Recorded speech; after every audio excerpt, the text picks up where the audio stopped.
In 1805, somewhere deep in the American wilderness, a child became dangerously sick.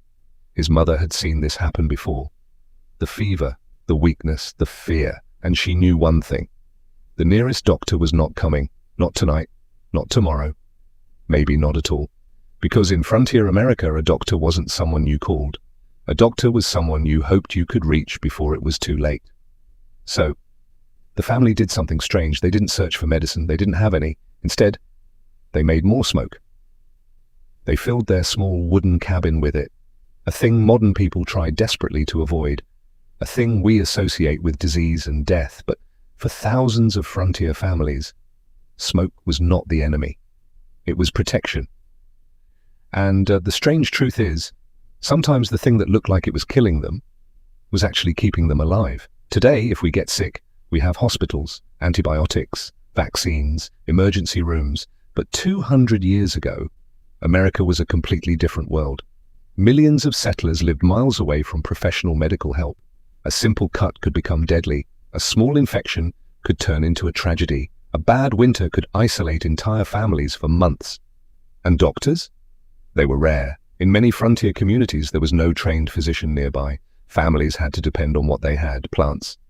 Traditional remedies, knowledge passed from generation to generation, and one object was always there. The fireplace. It provided warmth, it provided light, it allowed families to cook, but it also created something invisible. Something they didn't fully understand: smoke. To modern people, a smoky cabin sounds like a nightmare. Imagine waking up every morning with your clothes smelling like fire. Imagine black soot covering the ceiling. Imagine smoke floating through your home every single day. Today, we know that long-term exposure to smoke can damage health. So why would anyone choose to live this way? Why would something dangerous become a survival tool? The answer begins with one of humanity's oldest discoveries. Before medicine, before laboratories, before modern science, humans learned one powerful lesson. Fire doesn't just destroy. Fire preserves. Frontier families noticed something interesting. Meat hanging near the fireplace lasted much longer. Food stored above the fire didn't spoil as quickly. Bugs avoided smoky areas, and damp wooden cabins became less welcoming to mold. They didn't understand the chemistry behind it, but they understood the result. Smoke changed their environment. Modern science later revealed why. Wood smoke contains compounds that can slow the growth of certain bacteria and fungi. The drying effect reduced moisture. The smoke discouraged insects that could spread disease. And the same process used to preserve meat also protected important food supplies.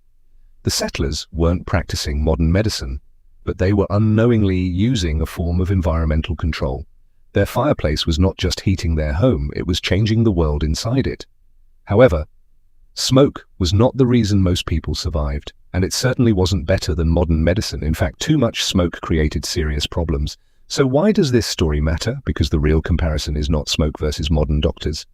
The real comparison is smoke versus nothing. Because for many frontier families, nothing was the alternative. No antibiotics, no vaccines, no sterile equipment, no emergency rooms, just a wooden cabin, a dangerous wilderness, and a fire that burned day and night. There is another surprising part of this story. Early American medicine was not what we imagine today. Doctors had knowledge of it all, but they didn't understand many diseases. Germs had not yet been accepted as the cause of infection. Hand washing was not standard practice. Medical procedures that seem shocking today were common.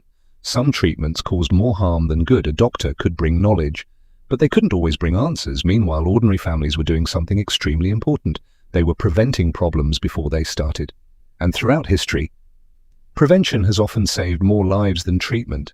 Imagine a family living alone on the frontier. Every night before sleeping, the father checks the fire, not because he is afraid of the cold, but because that fire is their protection. It keeps predators away, it preserves their food, it dries their clothing, it changes the air inside their cabin. For them, the fireplace isn't just an object, it is survival itself. The same smoke that would make a modern person uncomfortable was part of the system that allowed these families to survive in places where survival was never guaranteed. History often hides in ordinary objects. We remember presidents, wars, explorers. But sometimes, the things that shape human survival are much smaller. A piece of wood, a simple fire, a cloud of smoke rising from a cabin chimney. Smoke didn't replace doctors. It didn't cure deadly diseases. But in a world where medical help was far away, it protected families in ways they never fully understood. The frontier was not conquered by one invention. It was conquered by thousands of small survival lessons. And one of those lessons came from something humans had controlled for thousands of years: fire. Today, smoke is something we avoid, something we filter, something we escape. But for the people who built early America, smoke was part of life. It was warmth. It was preservation. It was protection. The same thing that modern people fear was once one of humanity's most valuable survival tools. Because sometimes, history's greatest secrets are hidden inside the things we stopped noticing. History often hides in ordinary objects. We remember presidents, wars, explorers. But sometimes, the things that shape human survival are much smaller. A piece of wood, a simple fire, a cloud of smoke rising from a cabin chimney. Smoke didn't replace doctors. It didn't cure deadly diseases. But in a world where medical help was far away, it protected families in ways they never fully understood. The frontier was not conquered by one invention. It was conquered by thousands of small survival lessons. And one of those lessons came from something humans had controlled for thousands of years: fire. Today, smoke is something we avoid, something we filter, something we escape. But for the people who built early America, smoke was part of life. It was warmth. It was preservation. It was protection. The same thing that modern people fear was once one of humanity's most valuable survival tools. Because sometimes, history's greatest secrets